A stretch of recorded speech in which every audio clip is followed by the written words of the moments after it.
So see, today we are going to start with a new topic which is only for NEET. That is digestion and absorption. Here, as far as this topic is concerned, in our 11th textbook, it is known by the name that is human nutrition.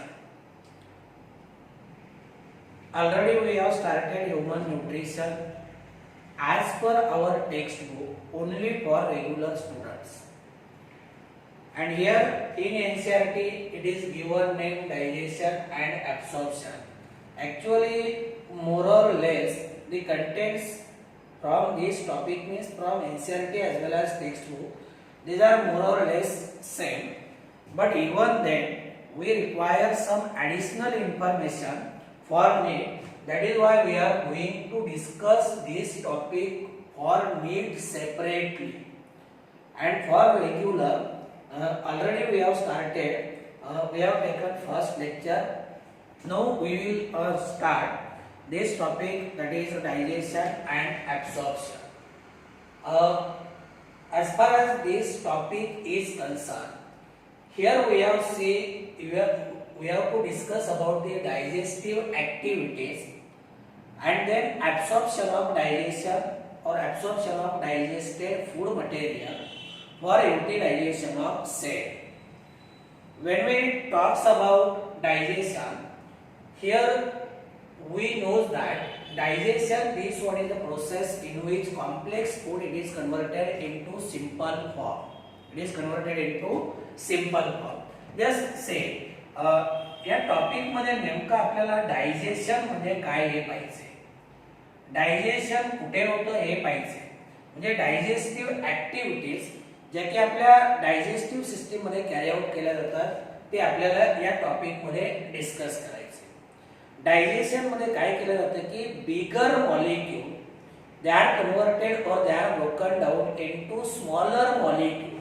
म्हणजे जे काही food material आपण consume करतो या food मटेरियलचं आपण काय करतो simple form मध्ये कन्वर्जन करतो.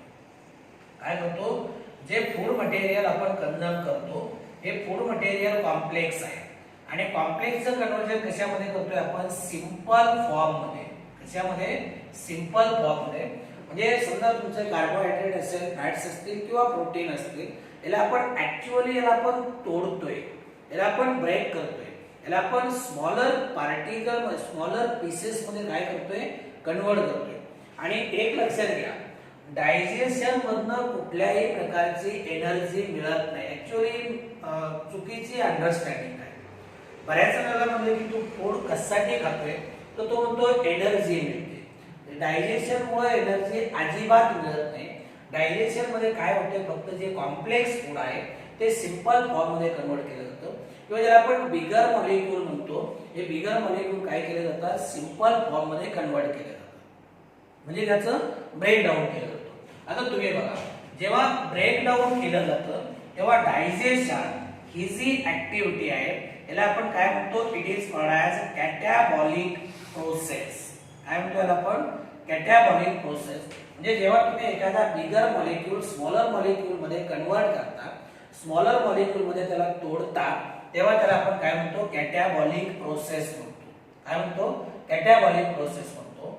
आणि जेव्हा आपण स्मॉलर मॉलिक्यूल एकत्र करू, एकमेकाला जॉईन करू, याच्यापासून बिगर मॉलिक्यूल तयार करतो, तेव्हा तुम्हाला माहिती त्याला आपण काय म्हणतो, that is called as anabolic process. काय म्हणतो, ॲनाबॉलिक प्रोसेस.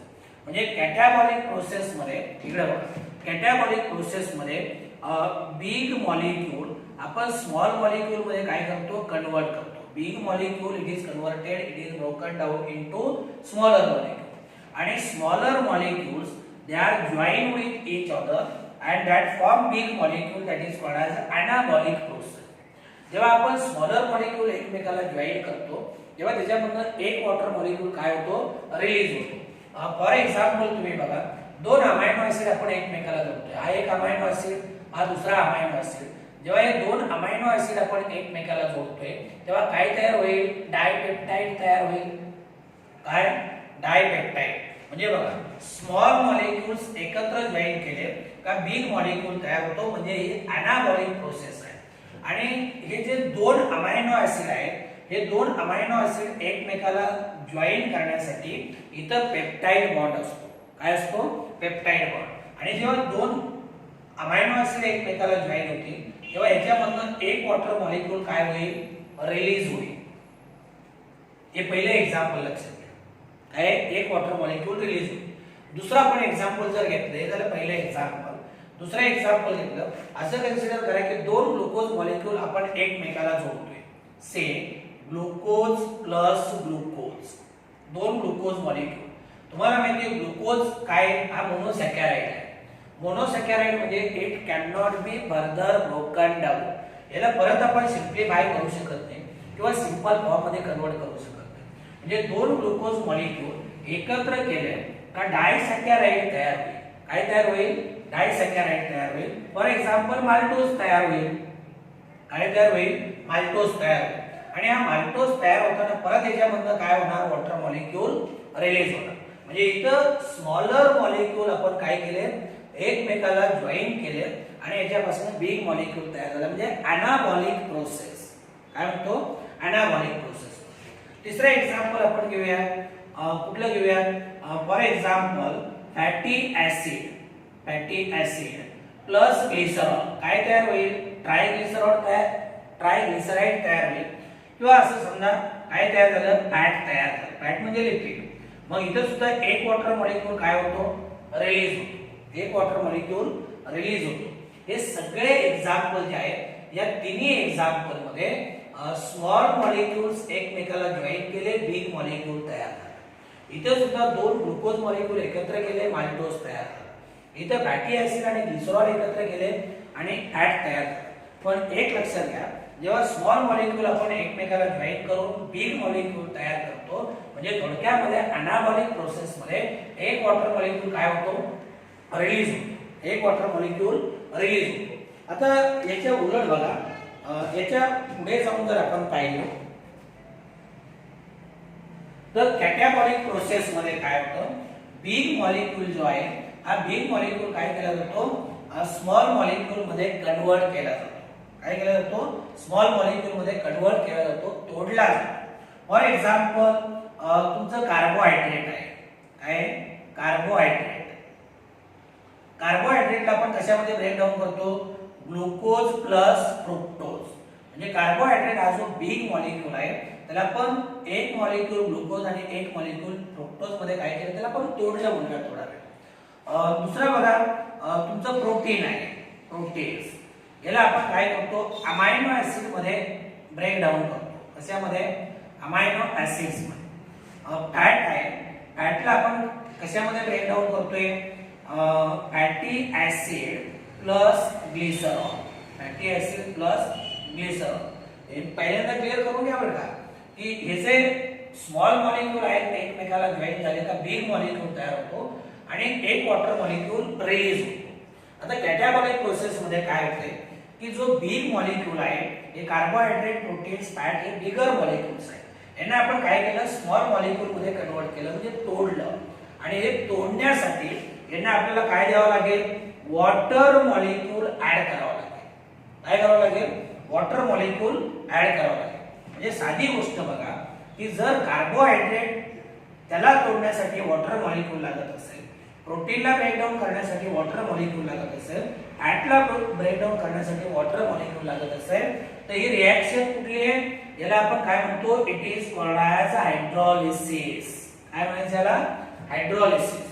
आलं लक्षामध्ये? आणि मग हायड्रॉलिसिस साठी किंवा बिगर मॉलिक्यूल स्मॉलर मॉलिक्यूल मध्ये कन्वर्ट करण्यासाठी आपण जे एन्झाईमचे ग्रुप शिकतो, 6 ग्रुप्स आहेत एन्झाईमचे. याच्यापैकी कुठले एन्झाईम लागतील? तर कुठले एन्झाईम लागतील तर ते म्हणजे हायड्रोलेजेस. कुठले एन्झाईम? हायड्रोलेजेस. मग लक्षात आलं? डायजेशन, डायजेशन ही कॅटॅबॉलिक प्रोसेस आहे. याच्यामध्ये आपण काय करतो? बिगर मॉलिक्यूल स्मॉलर मॉलिक्यूल मध्ये कन्वर्ट करतो. म्हणजे डायजेशन मधनं एनर्जी रिलीज होत नाही. आलं लक्षामध्ये? मग हे स्मॉलर मॉलिक्यूल जेव्हा ब्लडच्या माध्यमातून सेलकडे दिले जातील, सेल त्याचं ऑक्सिडेशन करेल. म्हणजे बघा आता इथे जर समजा कार्बोहायड्रेटचं ब्रेकडाऊन केलं ग्लुकोज आणि फ्रुक्टोज मध्ये, हा ग्लुकोज कुणाला नेऊन दिला, हा ग्लुकोज या सेलला दिला, कुणाला, या सेलला. सेलच्या आतमध्ये या ग्लुकोजचं काय होईल, ऑक्सिडेशन होईल. म्हणजे डायजेशनचं काम एनर्जी रिलीज करण्याने. एनर्जी कोण रिलीज करेल, सेल. फूड मटेरियलचं ऑक्सिडेशन कोण करेल, सेल. डायजेशन मध्ये फक्त काय केलं जातं, त्याला कॉम्प्लेक्सचं कन्व्हर्जन सिंपल फॉर्म मध्ये केलं जातं. हे सिंपल फॉर्म मधलं फूड मटेरियल सेलला दिलं, सेल त्याचं ऑक्सिडेशन करेल. म्हणजे एनर्जी ऍक्च्युअली कोण रिलीज करेल, सेल रिलीज करेल. एनर्जी ऍक्च्युअली कोण रिलीज करेल, सेल. मग आता हा मुद्दा क्लिअर झाला की जर स्मॉलर मॉलिक्यूल एकमेकाला जॉईन केले तर बिगर मॉलिक्यूल तयार होतो, एक वॉटर मॉलिक्यूल रिलीज होतो. याला म्हणायचं अनाबॉलिझम. आणि डायजेशन बद्दल आपण काय म्हणतो की डायजेशन हे कॅटॅबॉलिक प्रोसेस आहे. म्हणजे बिगर मॉलिक्यूलला आपण काय करतो, स्मॉल मॉलिक्यूल मध्ये कन्वर्ट करतो. आता बघा हे जर तुम्ही पाहिले, हे तुमचं कार्बोहायड्रेट असेल, काय कार्बोहायड्रेट, प्रोटीन असेल, काय असेल, प्रोटीन असेल. आता कार्बोहायड्रेट असेल, प्रोटीन असेल, हे सगळे कसे आहेत, these are large molecules or these are bigger molecules, these are bigger molecules. याच्यातला एकही घटक आपल्या एलिमेंटरी कॅनलच्या मेम्ब्रेन मधनं काय होत नाही, पास होत नाही, डिफ्यूज होत नाही. म्हणजे हे सगळे कसे आहेत, नॉन डिफ्युजिबल आहे. कसे, नॉन डिफ्युजिबल आहे. हे ऍब्सॉर्ब सुद्धा होत नाही. म्हणजे काय आहे, नॉन ऍब्सॉर्बेबल आहे. काय, नॉन ऍब्सॉर्बेबल आहे. याचं युटिलायझेशन होत नाही. म्हणजेच काय, नॉन असिमिलेबल, नॉन असिमिलेबल. लक्षात येते मी काय म्हणतो, कार्बोहायड्रेट असतील, प्रोटीन असतील, फॅट असतील, हे लार्ज मॉलिक्युल्स आहेत. एलिमेंटरी कॅनलच्या मेम्ब्रेन मधून डिफ्यूज होत नाही, नॉन डिफ्युजिबल आहे, नॉन ऍब्सॉर्बेबल आहे आणि नॉन असिमिलेबल आहे. म्हणजे आपली सेल ऍज इट इज यांना काय करू शकत नाही, युटिलाइज करू शकत नाही. मग यांचं काय करायचंय, यांना आपल्याला काय करायचंय, जे लार्ज मॉलिक्युल्स आहेत ते आपल्याला स्मॉल मॉलिक्युल्स मध्ये ब्रेक डाऊन करायचे. लार्ज म्हणजे ज्याला तुम्ही कॉम्प्लेक्स म्हणा, बरोबर आहे की. जर ऍज इट इज ते वापरले जाऊ शकत नाही तर लार्ज मॉलिक्यूल आपल्याला स्मॉल मॉलिक्यूल मध्ये कन्वर्ट करायचे. नॉन डिफ्युजिबल आहे, यांना आपण डिफ्युजिबल फॉर्म मध्ये काय करतो, कन्वर्ट करतो. नॉन ऍब्सॉर्बेबल आहे, यांना आपण ऍब्सॉर्बेबल फॉर्म मध्ये काय करणार, कन्वर्ट करणार, ऍब्सॉर्बेबल फॉर्म. आणि नॉन असिमिलेबल आहे, यांना आपण काय करणार, असिमिलेबल फॉर्म मध्ये कन्वर्ट करणार. लक्षात आलं. मग याला तर म्हणायचं डायजेशन. काय म्हणायचं, डायजेशन. हे लार्ज मॉलिक्यूल आहे ते स्मॉल मॉलिक्यूल मध्ये कन्वर्ट केले, नॉन डिफ्युजिबलला डिफ्युजिबल मध्ये कन्वर्ट केलं, नॉन ऍब्सॉर्बेबलला ऍब्सॉर्बेबल फॉर्म मध्ये कन्वर्ट केलं, नॉन असिमिलेबलला असिमिलेबल फॉर्म मध्ये कन्वर्ट केलं. This is nothing but it is a digestion process. It is digestion process and digestion it is carried out in our digestive system. म्हणजे digestion कुठे होतं, आपल्या digestive system मध्ये. हे तर आपल्याला काय करायचंय या टॉपिक मध्ये पाहिजे. सुरुवातीला आपण काय करूया, at the beginning we will discuss some aspects related with introductory part. It is related with introductory part. तर या टॉपिकचा आपण काय करूया, थोडक्यामध्ये एक ओव्हरव्ह्यू पाहूया, याचा इंट्रोडक्टरी पार्ट आपण पाहूया. First we will discuss about introduction. Introduction. आणि एक लक्षात घ्या, मी side by side text book मधला हाच टॉपिक सुरू केलाय, फक्त नाव वेगळं आहे, ह्यूमन न्यूट्रिशन. आणि त्याला लागूनच आपण काय केलंय, डायजेशन आणि ऍब्सॉर्प्शन म्हणजे सेम टॉपिक सुरू केलाय. फक्त जो पार्ट टेक्स्ट बुक मधनं घेतो तो फक्त तुम्हाला सीईटी आणि बोर्डासाठी उपयोगाचा आहे, आणि हा फक्त एनसीईआरटी मधनं घेतोय. म्हणजे हा फक्त कशासाठी, नेट साठी. आता बघा, say we know that there are 3 basic needs of human being. कुठल्या कुठल्या, food, shelter and clothing. Food, shelter and clothing. These are the 3 basic needs. Out of this, we can say that food is one of the basic need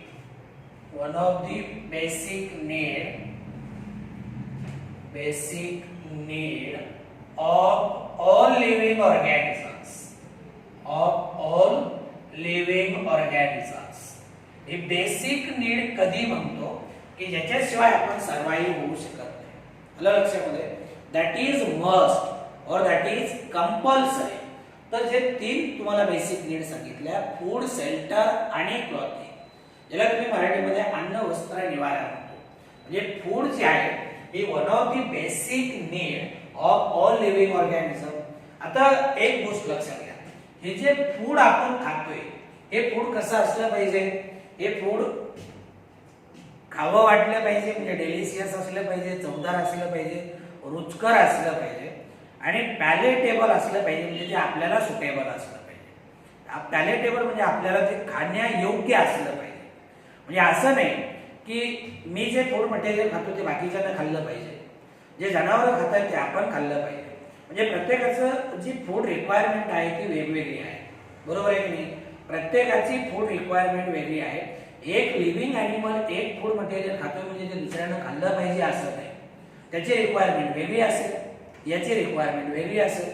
तुम्हाला उदाहरण सांगतो, जर तुम्ही डंग beetle पाहिले, डंग beetle म्हणजे जे सेनामध्ये किडे वगैरे सापडतात का नाही, सेनामध्ये किडे, तर ते सेनामधले किडे काय करतात, सेनामधनं एनर्जी काढून घेतात. म्हणजे तुम्ही असं म्हणायचं नाही की जर त्याच्यामध्ये एनर्जी मिळते तर मग आपल्याला खायला काय, तर सेम आपल्याला खाण्यासाठी योग्य नाही. ते कुणासाठी योग्य आहे? त्या बीटलसाठी. बरोबर आहे का नाही? म्हणजे डंग बीटलसाठी डंग काय झालं, हे फूड मटेरियल झालं. ते आपल्यासाठी फूड मटेरियल आहे का? नाही. म्हणून तर मी सांगितलं की जे मी खातोय ते बाकीच्यांना खाल्लं पाहिजे असं नाही, किंवा बाकीचे खातात ते मी खाल्लं पाहिजे असं नाही. प्रत्येकाची फूड रिक्वायरमेंट काय आहे, वेगळी आहे. दुसरं एक्झाम्पल आपण घेऊया. ह्युमन बिईंग मध्ये जर आपण पाहिलं तर ह्युमन बिईंग मध्ये काही लोक नॉनव्हेज खात आहेत, पण काही लोक ज्यांना आपण माळकरी म्हणतो, संत साहित्यातले म्हणतो, संत वाङ्मय परंपरेतले म्हणतो, त्यांच्यासाठी नॉनव्हेज फूड मटेरियल आहे का? नाही. बरोबर आहे का नाही? म्हणजे काही लोकांसाठी नॉनव्हेज फूड मटेरियल आहे, पण जे साधू संत आहेत, जे माळकरी आहेत, जे धार्मिक परंपरेतले आहेत, त्यांच्यासाठी नॉनव्हेज म्हणजे मांस, मटण वगैरे म्हणतो ज्याला आपण, ते त्यांच्यासाठी फूड मटेरियल आहे का? नाही. त्यांना ते पॅलेटेबल नाही. आलं लक्षामध्ये? पॅलेटेबल म्हणजे माझा म्हणण्याचा उद्देश असा आहे की जे फूड मटेरियल आपण कंझ्युम करतो हे फूड मटेरियल कसं असलं पाहिजे, ते पॅलेटेबल असलं पाहिजे, ते डेलिशियस असलं पाहिजे, चवदार असलं पाहिजे, रुचकर असलं पाहिजे. आलं लक्षामध्ये? तर या तर काय पाहिजे आपण? Food it is one of the basic need of all living organism. Food that we take, it is having major component, and these major component, these are say major components of our food. These are carbohydrates, then fats and proteins. हे major component आहे. आपल्या food मध्ये तीन major component आहेत. एक म्हणजे carbohydrate, दुसरा म्हणजे फॅट आणि तिसरा म्हणजे प्रोटीन. याच्या व्यतिरिक्त in addition to this here we can say that vitamins and minerals are also required in small quantity, or they are also required for normal growth and development of our body, but same the condition is that these are required in small quantity. म्हणजे जे major component आहेत ते carbohydrate आहेत, fat आहेत, proteins आहेत, which are required in large amount. पण vitamins तर काय सांगत होतो की कार्बोहायड्रेट, फॅट आणि proteins they are required in large amount. Vitamins and minerals they are also required, but they are required in small amount. They are required in small quantity. आता दुसरी बघा, जे कार्बोहायड्रेट आणि फॅट्स असतील किंवा proteins असतील हे बिगर मॉलिक्युल्स आहेत. यांना आपण काय करतो? सिंपल मॉलिक्युल मध्ये कन्वर्ट करतो. काय करतो? म्हणजे यांना ब्रेकडाऊन करतो. पण एक गोष्ट लक्षात घ्या, विटॅमिन्स असतील, मिनरल्स असतील, they can not be broken down. म्हणजे यांचं ब्रेकडाऊन होते का? जसं कार्बोहायड्रेट आपण ग्लुकोज मध्ये, फॅटला आपण फॅटी ऍसिड ग्लिसरॉल मध्ये ब्रेकडाऊन करतो, त्यांना तोडतो. तसं विटॅमिन्स आणि मिनरल्स यांना आपल्याला तोडता येत नाही, ते ऍज इट इज काय केले जातात, युटिलाइज केले जातात. जसं तुम्हाला उदाहरण सांगतो की समजा विटॅमिन्स आहे, त्याचं तुम्ही कुठले विटॅमिन घ्या, B1 घ्या, B12 घ्या, कुठले घ्या, त्याला आपल्याला फर्दर त्याचं ब्रेकडाऊन करता येईल का? नाही. आणि त्याचं जर ब्रेकडाऊन केलं तर विटॅमिन ए ची त्याची प्रॉपर्टी आहे ती काय होईल, संपून जाईल. किंवा मिनरल, एखादं एक्झाम्पल घ्या तुम्ही, कॅल्शियम आयर्न. आता कॅल्शियम आयर्न तुम्ही कसं तोडणार? याचं सिम्प्लिफिकेशन करणार का, सिम्प्लिफाय करणार का? नाही ना. म्हणजे विटॅमिन्स आणि मिनरल जे आहे, जे स्मॉल क्वांटिटी मध्ये लागत आहेत, they are utilised by our body as it is. They are not broken down in small molecules. Then say next point, that is food provides energy and organic materials for growth and repair of tissues. एक लक्षात घ्या, मी मगाशी सांगितलं की digestion मध्ये energy release होत नाही, फक्त डायजेशन मध्ये काय होतं, कॉम्प्लेक्स फूडचं कन्वर्जन सिंपल फूड मध्ये होते. हे सिंपल फूड ब्लड मध्ये ऍब्सॉर्ब होईल, ब्लड मधून ते सेल पर्यंत दिलं जाईल, सेल त्याचं ब्रेकडाऊन करेल, त्याचं ऑक्सिडेशन करेल, आणि सेलनं ऑक्सिडेशन केलं तर त्याच्यामधून एनर्जी बाहेर पडेल, हे ऑर्गॅनिक मटेरियल्स तयार होतील. आणि हे कशासाठी वापरले जातात? They are utilised for growth and repair of tissue. आता बघा, कार्बोहायड्रेट असेल, फॅट असेल, प्रोटीन असेल, हे आपण रोजच्या आहारामध्ये घेतोय. त्याच्याबरोबर विटॅमिन्स आहेत, मिनरल्स आहेत. याच्यामध्ये आणखी एक घटक आहे, तो म्हणजे water. Say water that we takes, it plays an important role in metabolic processes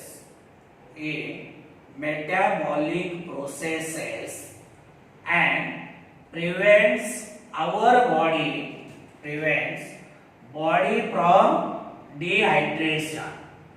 body from dehydration. Dehydration, it is a dangerous condition. म्हणजे वॉटर जे आपण घेतोय, पाणी जे आपण पितोय, it plays an important role in metabolic processes. जे काही वेगवेगळ्या मेटाबॉलिक प्रोसेसेस आहेत, जे काही वेगवेगळ्या बायोकेमिकल रिएक्शन आपल्या बॉडीमध्ये घडून येत आहेत, त्याच्यासाठी काय लागते? Water. Means water that we take, it plays an important role in metabolic processes as well as it also prevents our body from dehydration. बॉडीचं काय होऊ देत नाही? डिहायड्रेशन होऊ देत. काय होऊ देत नाही? डिहायड्रेशन होऊ देत नाही. आता बघा, जसं मगाशी सांगितलं की हे कार्बोहायड्रेट असतील, फॅट असतील किंवा प्रोटीन असतील, यांना आपण बायो मॅक्रो मॉलिक्युल्स म्हणतो. आणि हे आपली बॉडी ऍज इट इज काय करू शकत नाही, युटिलाइज करू शकत नाही. Means we will add this point, bio macro molecules cannot be utilized by our body in their original form.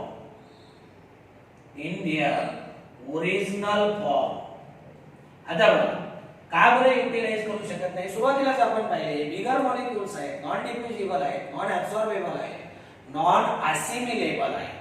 या सगळ्या कारणामुळे हे जे बायो मॅक्रो मॉलिक्युल्स आहेत, मग ते कार्बोहायड्रेट असू द्या, फॅट असू द्या, प्रोटीन असू द्या, आपली बॉडी त्यांना ऍज इट इज काय करू शकत नाही, युटिलाइज करू शकत नाही. काय करू शकत नाही? युटिलाइज करू शकत नाही. म्हणजेच याचा अर्थ therefore they are broken down and converted into simple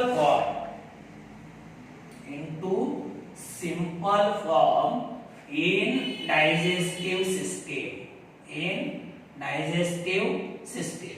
मग मला सांगा, जर हे बायोमॅक्रोमॉलिक्यूल ॲज इट इज युटिलाइज केले जाऊ शकत नाही, ॲज युटिलाइज आपली सेल त्याला म्हणजे ॲज इट इज सेल त्याला तो ओरिजिनल फॉर्म मध्ये त्याला वापरू शकत नाही, तर मग काय करावं लागेल, यांना यांचं ब्रेकडाऊन करावं लागेल आणि यांना सिंपल फॉर्म मध्ये कन्वर्ट करावं लागेल. मग यांचं जे ब्रेकडाऊन आहे, यांचं जे कॉम्प्लेक्स कन्व्हर्जन सिंपल फॉर्म मध्ये आहे, हे कुठे होईल, आपल्या डायजेस्टिव्ह सिस्टीम मध्ये. कुठे, डायजेस्टिव्ह सिस्टीम मध्ये. म्हणजे जर कॉम्प्लेक्स कन्वर्जन सिंपल मध्ये झालं, this process it is nothing but it is called as digestion. Therefore, thus we can say that hence conversion of complex food substances, complex food into simple and absorbable form is called digestion. मग काय बघतो शेवटी आपण, हे जे बिगर molecules आहेत, बिगर molecules म्हणजे complex molecule, आपण सिंपल आणि ऍब्सॉर्बेबल फॉर्म मध्ये यांना कन्वर्ट करतो.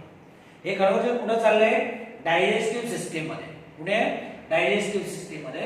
मग हे जे कॉम्प्लेक्सचं कन्वर्जन सिंपल फॉर्म मध्ये आहे, नॉन ऍब्सॉर्बेबलचं ऍब्सॉर्बेबल मध्ये आहे, नॉन डिफ्युजिबलचं डिफ्युजिबल मध्ये आहे, याला आपण काय म्हणतो, this one is called as digestion. It is called as digestion. and digestion it is carried out by both mechanical as well as biochemical methods. Mechanical and biochemical method. Same digestion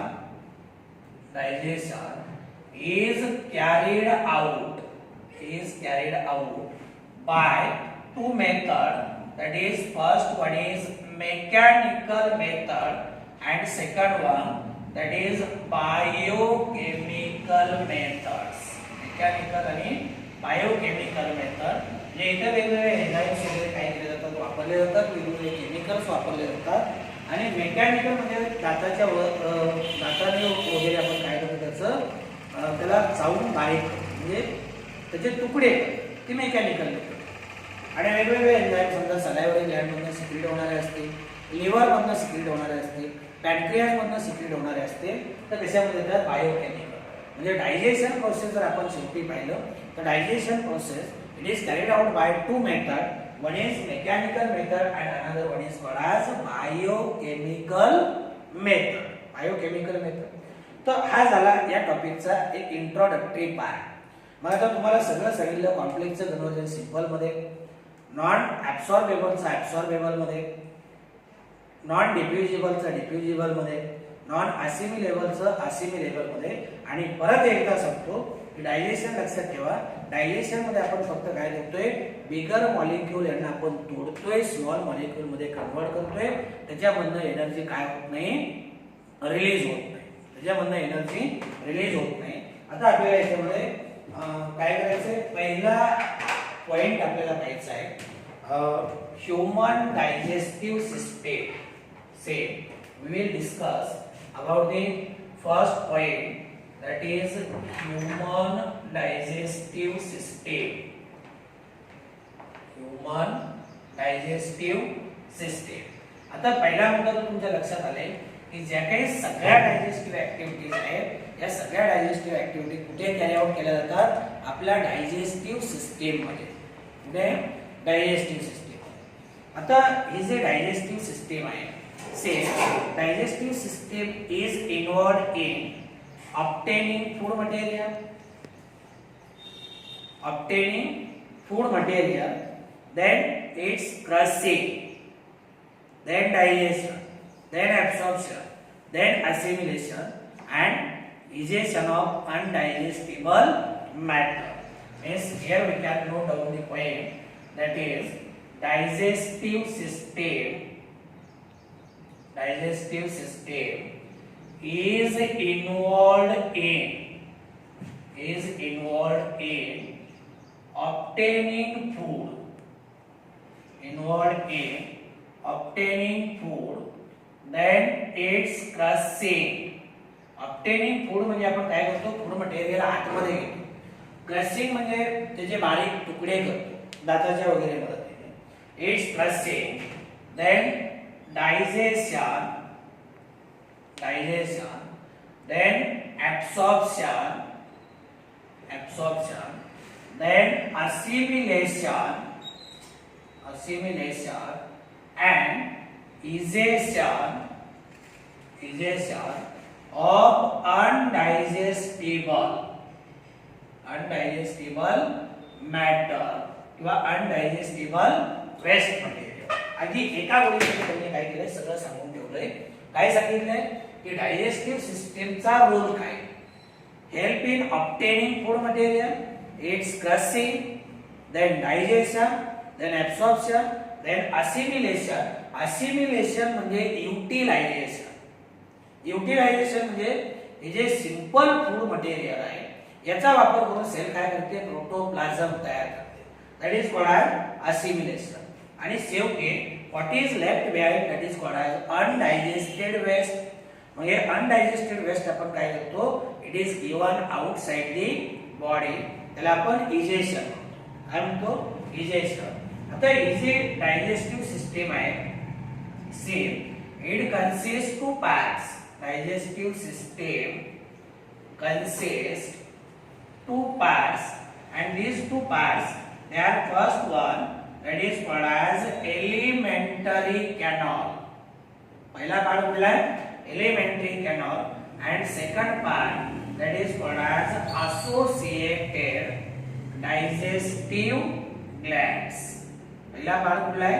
आता इथून पुढे link लावून घ्या. आपल्या digestive system मध्ये दोन main part आहेत. काय, दोन मेन पार्ट. एक म्हणजे एलिमेंटरी कॅनॉल आणि दुसरा जो आहे तो असोसिएटेड डायजेस्टिव्ह ग्लँड. याच्यामध्ये आपल्याला तीन प्रकारच्या डायजेस्टिव्ह ग्लँड पाहिजे. सलायव्हरी ग्लँड, लिव्हर आणि पॅनक्रियास. कारण in absence of this Gland digestion is not carried out.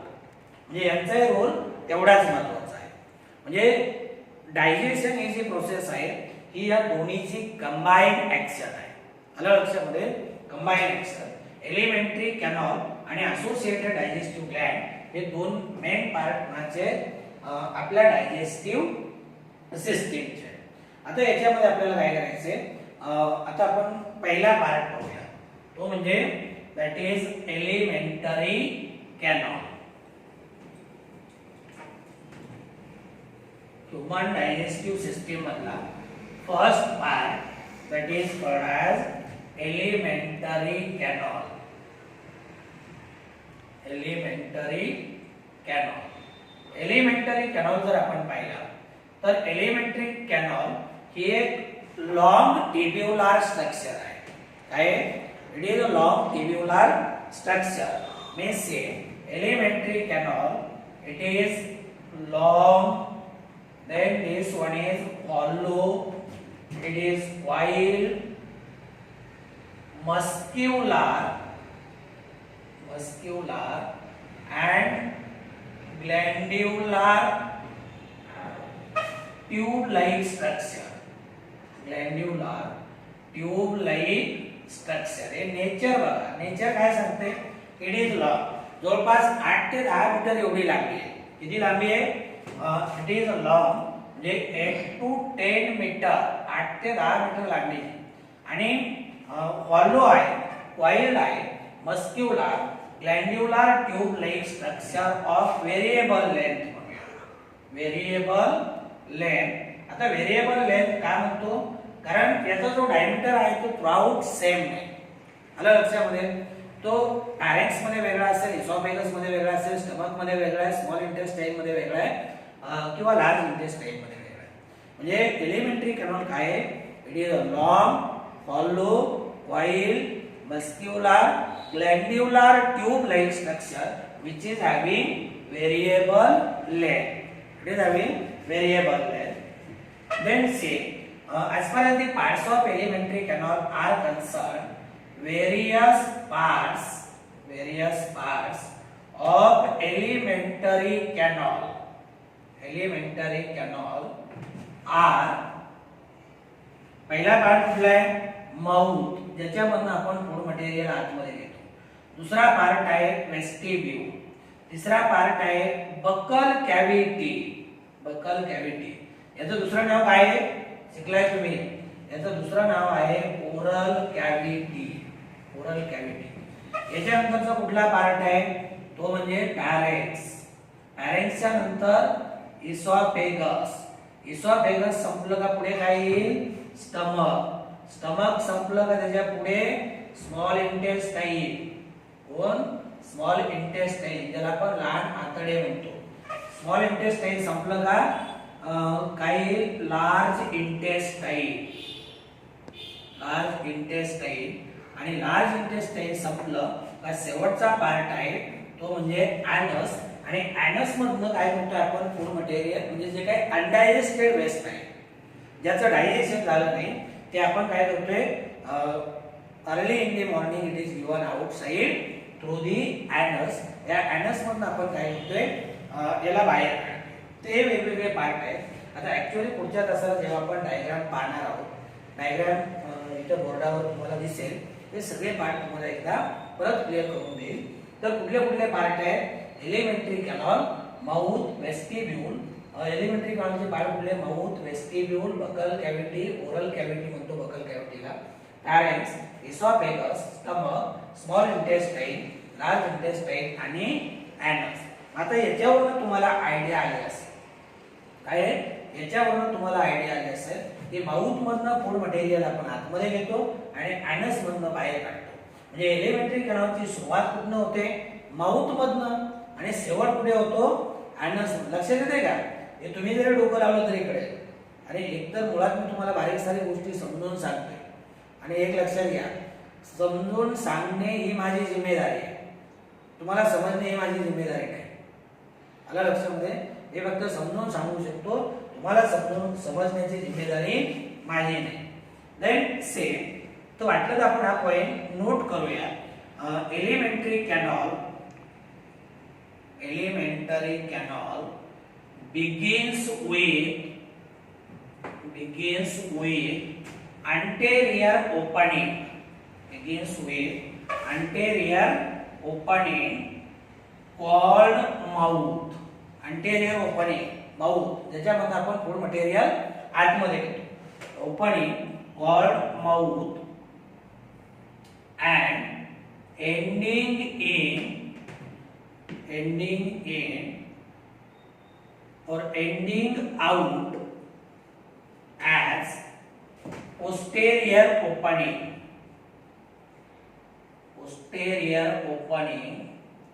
called anus. म्हणजे एलिमेंटरी कॅनॉलची सुरुवात कुठे होते सुरुवात होते माउथ मध्ये. कुठे माउथ मध्ये आणि शेवट कुठे होतो ॲनस मध्ये. आलं लक्षामध्ये माउथ आणि ॲनसच्या मधले हे वेगवेगळे पार्ट आहेत कोणाचे एलिमेंटरी कॅनॉलचे. सिक्वेन्स लावून घेतली का परत काय सांगत होतो की डायजेस्टिव्ह सिस्टीमचे दोन पार्ट आहेत, एक एलिमेंटरी कॅनॉल आणि दुसरा associated digestive gland. Alimentary canal मध्ये काय पाहिलं आपण alimentary canal it is a long hollow wide muscular it is a glandular tube like structure which is having variable length. नंतर various parts of alimentary canal आपण पाहिले. Elementary कॅनॉलची सुरुवात कुठनं झाली माउथ मधनं, शेवट कुठे झाला ॲनस. कुठे ॲनस मध्ये. आता याच्यामध्ये आपल्याला काय करायचे एक एक पार्ट याच्यामध्ये आपल्याला डिटेल मध्ये पाहिजे तो आपण पुढच्या